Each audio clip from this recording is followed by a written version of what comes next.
Hi friends, இன்றைக்கி நம்ம என்ன பார்க்க போகிறோன்னா நல்லா டேஸ்டியான கோவா மில்க் ஷேக் எப்படி பண்ண போகிறதுன்னு தான் பார்க்க போகிறோம்.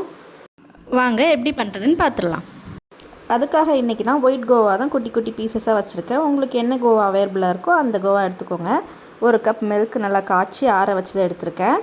நான் இன்றைக்கி கம்மியாக தான் செய்கிறேன். உங்களுக்கு நிறைய கவுண்ட் வேணும்னா நீங்கள் இன்னும் நிறைய கோவாஸ் எடுத்துக்கலாம், நிறைய பாலும் எடுத்துக்கலாம். அப்புறம் இப்போ ஜூஸ் ஜாரில் அந்த பீஸஸையும் போட்டு அந்த கப் மில்க் ஊற்றிக்கோங்க. அப்புறம் தேவையான அளவு சுகர், உங்களுக்கு நீங்கள் ஜாஸ்தியாக சுகர் குடிப்பீங்கன்னா நீங்கள் ஜாஸ்தியாக சேர்த்துக்கோங்க.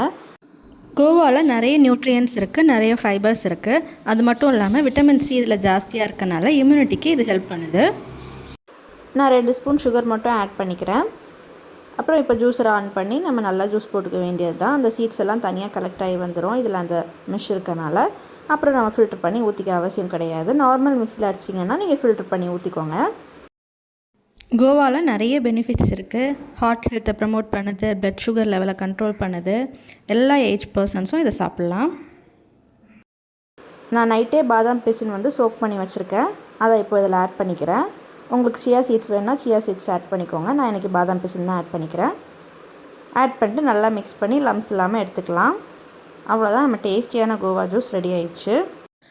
ஓல்டேஜ் பீப்புள்ஸ் அந்த சீட்ஸ் இருக்கனால அதை சாப்பிட்றதுக்கு ரொம்ப கஷ்டப்படுவாங்க. பட் இதில் ஓல்டேஜ் பீப்புள்ஸ்க்கு ரொம்ப பெனிஃபிட்ஸ் இருக்கனால இந்த மாதிரி மில்க் ஷேக் இல்லைனா ஜூஸ் மாதிரி போட்டு கொடுத்தோன்னா உங்கள் ஹெல்த்துக்கும் ரொம்ப நல்லது. இதை அப்படியே குடிச்சிக்கலாம். இல்லை உங்களுக்கு சில்னஸ் வேணும்னா நீங்கள் ஃப்ரிட்ஜில் வச்சு குடிச்சிங்கன்னா இந்த மில்க் ஷேக் ரொம்ப எம்மியாக இருக்கும். நீங்களும் வீட்டில் இந்த மாதிரி ட்ரை பண்ணி பார்த்துட்டு எப்படி இருக்குன்னு கமெண்ட் பண்ணுங்கள். வீடியோ பிடிச்சிருந்தால் லைக் பண்ணுங்கள், ஷேர் பண்ணுங்கள். நம்மளோட சொந்தம் தோற்ற சேனலை சப்ஸ்கிரைப் பண்ணுங்கள். தேங்க்யூ, பாய்.